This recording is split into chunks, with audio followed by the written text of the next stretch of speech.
सल्ले अला मुहम्मदिन व आले मोहम्मद। अस्सलाम वालेकुम। कैसे हैं आप सब? करता हूँ सब खैरियत से होंगे। अल्लाह पाक आप सबको अपने फ़िज़्ज़ामान में रखे, सलामत रखे, आमीन। जनाब, आज की डेट है 28 जून, डे है ट्यूसडे। इस पर रूटीन मार्केट का डेली व्यू अपना आपके साथ शेयर करने वाला हूँ, जो कि होगा 29 जून वेडनेसडे के लिए। शुरुआत करते हैं मार्केट की समरी से।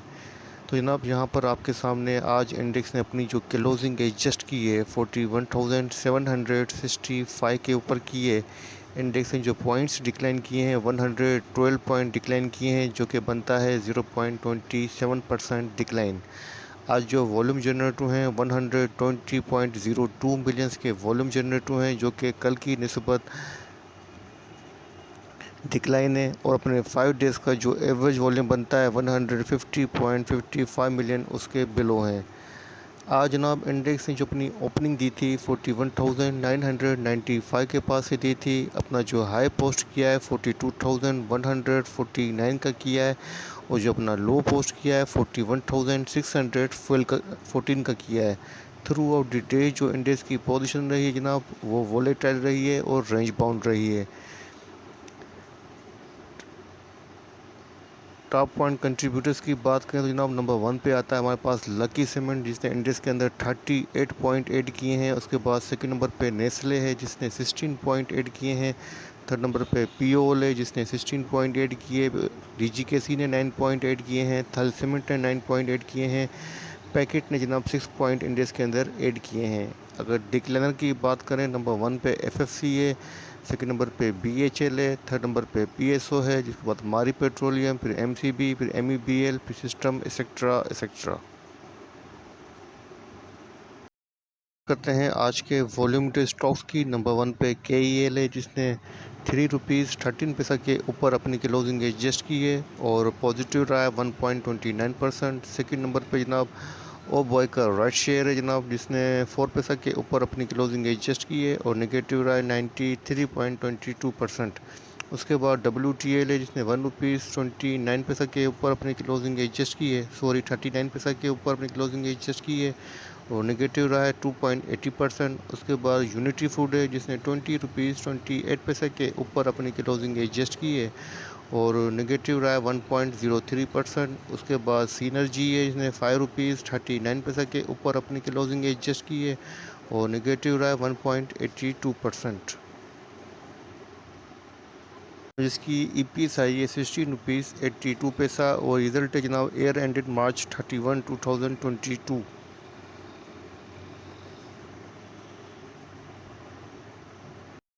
के लिए 29 जून का बोर्ड मीटिंग का शेड्यूल चेक कर लेते हैं। नंबर 1 पे हमारे पास जो कंपनी है वो आईएलपी है, जिसकी मीटिंग फैसलाबाद के अंदर है 9 to 30 AM के ऊपर। मीटिंग का जो एजेंडा है अदर देन फाइनेंशियल रिजल्ट है। उसके बाद जीएचएनएल की मीटिंग है जनाब 10 AM के ऊपर कराची के अंदर। मीटिंग का जो एजेंडा है जनाब एनुअल बजट है। और उसके बाद डायनो वाले की मीटिंग है जनाब through video link 10 to 30 AM के ऊपर। मीटिंग का जो एजेंडा है बजट ऑफ द कंपनी है। उसके बाद जनाब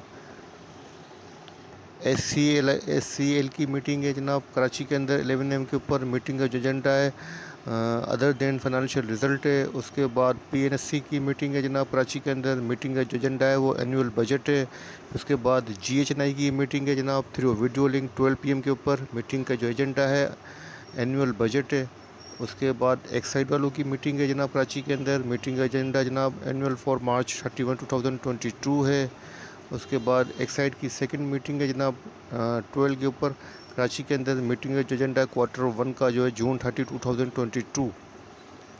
उसके बाद जनाब इंडू वालों की मीटिंग है 4 PM के ऊपर कराची के अंदर। मीटिंग का जो एजेंडा है वो एनुअल बजट है।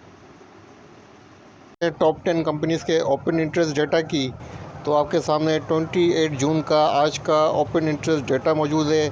जैसा कि कल की वीडियो के अंदर मैंने आपको कहा था कि जून की जो फ्यूचर कॉन्ट्रैक्ट की एडजस्टमेंट है वो ट्यूसडे तक कंप्लीट हो जाएगी। तो आज आपके सामने है पोजीशन कि जून की कंप्लीट हो चुकी है पोजीशन एडजस्टमेंट, और जुलाई का जस्ट आपके सामने है।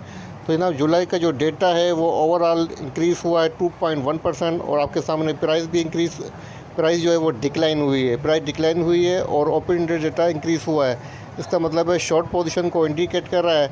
और जहां जिस कंपनी के अंदर मुझे सबसे ज़्यादा चेंज नज़र आ रहा है वो ATRL के अंदर नज़र आ रहा है। 14.9% इंक्रीज़ हुआ है और ATRL की प्राइस भी डिक्लाइन हुई है, मतलब शॉर्ट पोजीशन को इंडिकेट कर रहा है। उसके बाद जनाब 4.2% इंक्रीज़ हुआ है PRL का। PRL को मैंने फॉलो नहीं किया इसलिए कुछ कह नहीं सकता। उसके बाद TRG का 3.9% डिक्लाइन हुआ है, TRG की प्राइस डिक्लाइन हुई है, इसका मतलब है अनसर्टेन पोजीशन है। उसके बाद यूनिटी फूड है, यूनिटी फूड का जो ओपन इंटरेस्ट डेटा है जनाब, यूनिटी फूड का जो ओपन इंटरेस्ट डेटा है वो इंक्रीज़ हुआ है 3.1% और प्राइस जो है जनाब वो डिक्लाइन हुई है। इसका मतलब है शॉर्ट पोजीशन को इंडिकेट कर रहा है। इंडेक्स की तो आपके सामने KSE 100 इंडेक्स का डेली चार्ट ओपन है और डेली चार्ट को थोड़ा सा जूम कर देता हूं ताकि आपके सामने पैटर्न रख सकूं। तो जनाब यहाँ पर आप देख सकते हैं कि आज जिस कैंडलस्टिक के ऊपर क्लोजिंग हुई है वो है बेरिश डोजी।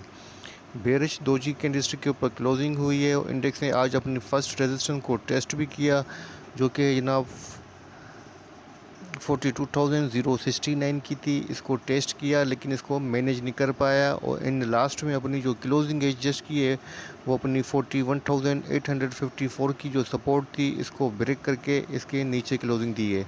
इंडेक्स ने अपनी क्लोजिंग जो एडजस्ट की है 41,765 के पास से दी है और लास्ट के जो आखिर के जो 2-3 मिनट से उसके अंदर इंडेक्स के अंदर काफ़ी जंप लगा गया, पंप किया गया इंडेक्स को, वॉल्यूम भी जनरेट किए गए हैं। तकरीबन जो है 30 मिनट के अंदर मैंने इंडेक्स के अंदर 30 मिलियन से अबाव के वॉल्यूम भी जनरेट होते हुए देखे और इंडेक्स के अंदर जो इन लास्ट में 2-3 मिनट्स के अंदर 100 प्लस पॉइंट का जो गेन भी आपको नज़र आया है। तो मतलब इंडेक्स के अंदर आखिर के अंदर जो है मुझे एक बाइंग की नज़र आई है और अभी फ़िलहाल जो है वो FPDP डेटा आएगा तो मज़ीद कन्फर्मेशन होगी। लेकिन बेरिश डोजी कैंडलस्टिक का अपेयर होना इस बात को इंडिकेट कर रहा है कि जो रिकवरी थी उसके अंदर फिल वक्त जो है वो पास होता हुआ नज़र आ रहा है, एक स्टॉप होता हुआ नज़र आया है। तो हमें भी ट्रेंड के साथ चलना है, हम ट्रेंड के साथ नहीं जाएंगे, हम मार्केट के ट्रेंड के अगेंस्ट कभी मूव नहीं करेंगे। तो फ़िलहाल जनाब मार्केट की जो पोजीशन है वो फ़िलहाल स्टॉप होती नज़र आ रही है लेकिन मार्केट ने एक अच्छा साइन ये दिया है कि अपनी 41,700 की जो सपोर्ट थी इसको बरकरार रखा है। और अब जनाब इंडेक्स के पास जो फर्स्ट बनेगी सपोर्ट डेली चार्ट के ऊपर 41,391 की है और जो सेकंड सपोर्ट है जनाब वो 41,031 की है। वॉल्यूम की बात करूं तो जनाब वॉल्यूम आपके सामने है, 120.02 मिलियंस के वॉल्यूम लगे हैं। तकरीबन पोजीशन फ्लैट है लेकिन ये कि कल की निस्बत जो है थोड़ा सा डिक्लाइन भी है। तो जनाब वॉल्यूम की पोजीशन को देखते हुए, इंडेक्स की पोजीशन को देखते हुए मैं आपको यही कहूँगा कि फ़िलहाल अपनी पोजीशन होल्ड करें, फ़िलहाल घबराने की ज़रूरत नहीं है। अगर इंडेक्स कल फर्स्ट आवर के ऊपर 41,700 से बिलो ट्रेड करे और 41,700 से नीचे ही रहे और इसके अबाव नहीं रह सके तो फिर आप अपनी पोजीशन एग्जिट लीजिएगा। लेकिन कल आप देखते हैं कि अगर इंडेक्स 41,800 को 700 को सस्टेन कर रहा है तो बेशक अपनी पोजीशन होल्ड कीजिएगा। आपके पास जो स्टॉप होना चाहिए वो 41,700 का होना चाहिए, फिर चाहे आवरली बेसिस के ऊपर दे चाहे डेली बेसिस के ऊपर दे, लेकिन आपका स्टॉप 41,700 होना चाहिए। जब तक 41,700 से अबाव ट्रेड कर रहा है आप अच्छे की उम्मीद रख सकते हैं। और बाकी इसके बाद सपोर्ट बनती है, वो भी अच्छी सपोर्ट है, 41,391 या 400 के अराउंड अच्छी सपोर्ट है। तो मेरे हिसाब से अभी घबराने की ज़रूरत नहीं है, अपनी पोजीशन थोड़ी सी होल्ड करें। इंशाल्लाह ताला कल मार्केट के अंदर जो है वॉल्यूम भी अच्छे लग रहे हैं, कल भी इंशाल्लाह ताला मार्केट जो है पंप एंड डंप करेगी। अगर निकलना चाहते हैं तो 42,079 को देखिएगा। अगर 42,079 को सस्टेन नहीं कर पाए, वहाँ पे इंडेक्स को बार बार रिजेक्शन मिले तो तब भी आप जो है ख़तरा फील कर सकते हैं, रिस्क फील कर सकते हैं। अदरवाइज़ अपनी पोजीशन होल्ड कीजिएगा। ठीक है जनाब, तो ये था इंडेक्स का छोटा सा वीडियो आपके साथ शेयर किया है। उम्मीद करता हूँ वीडियो पसंद आएगी। वीडियो पसंद आए तो लाइक कीजिएगा, दोस्तों के साथ शेयर कीजिएगा। अपने प्यारों का बहुत ख्याल रखिएगा, अपनी दुआ में याद रखिएगा। अल्लाह हाफ़िज़।